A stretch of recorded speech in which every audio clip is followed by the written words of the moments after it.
Hello, I'm Dr. B.V. Rao of Upper Clinic and founder of the websites qmedicaldoubts.blogspot.in and drrajpawmedical.com.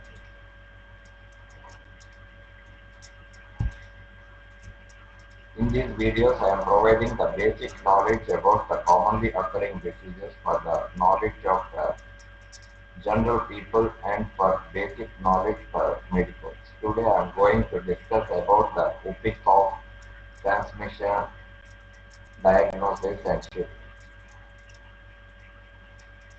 Whooping cough is a common, highly contagious disease common in infants, children between the ages of 16 to 6 to 12 years. It is characterized by the spasmodic or paroxysmal cough ending in a whoop sound, occasionally end with vomiting. It is caused by Bordetella pertussis. It is endemic worldwide, sometimes may be followed by gastroenteritis. Transmission.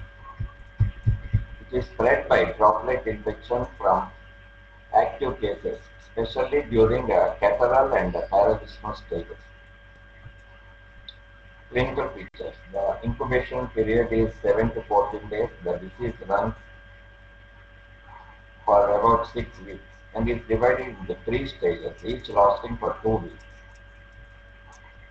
Catarrhal stage starts insidiously, lasts for 2 weeks. Symptoms are cold, fever, anorexia, restlessness, hacking cough, starts with night bouts in the beginning and become diurnal. It is followed by paroxysmal cough and vomiting, alerting the physician.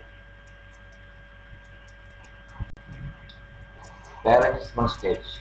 Cough becomes aggressive with rapidly successive bouts of cough followed by deep inspiration which causes a sound whoop.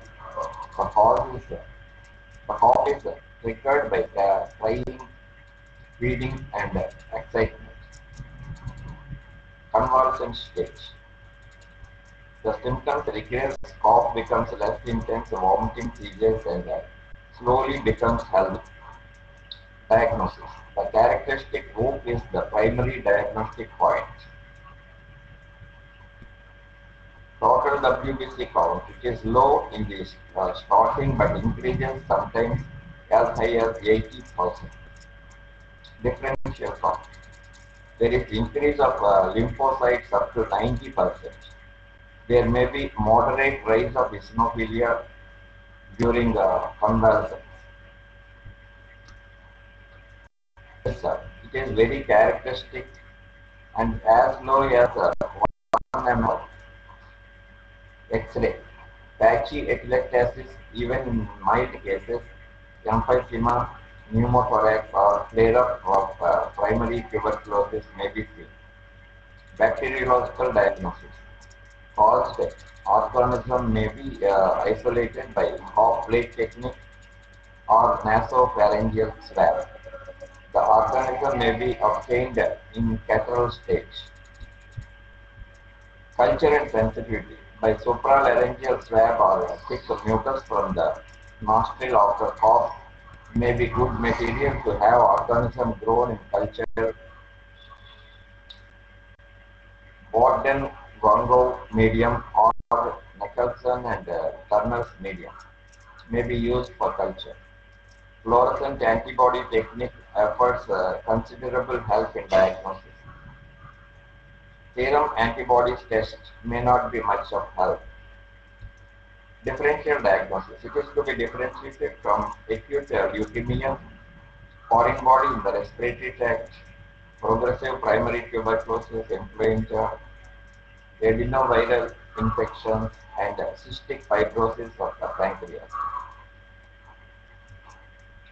Complications. Respiratory atelectasis and emphysema, pneumothorax, pneumomediastinum, and surgical emphysema, bronchitis, bronchopneumonia, hemoptysis, bronchiectasis, and otitis media. Nervous system. Convulsions due to anoxia, hemorrhage, or due to tetany, encephalitis, transient paraplegia, and monoplasia. Other complications: puffy face, subconjunctival hemorrhage, prolapse of rectum, hernia, etc.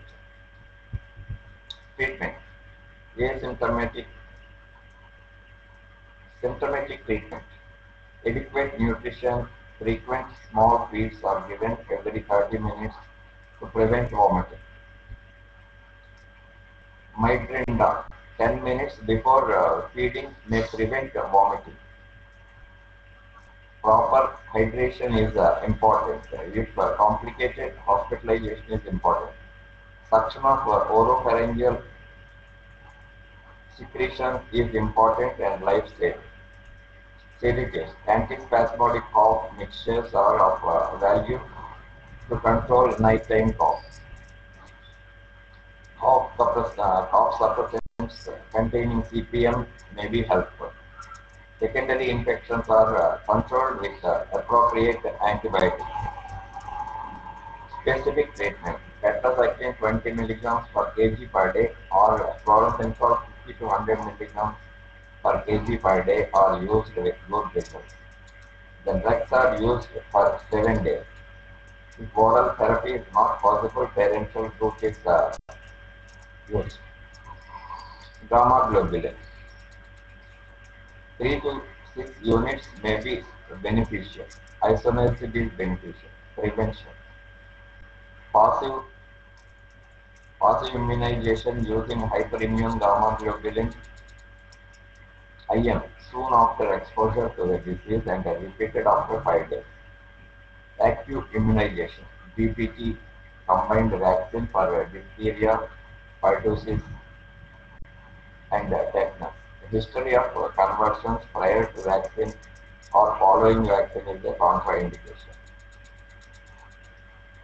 This is all about the whooping cough. In the next video, I will discuss about some other disease. Thank you.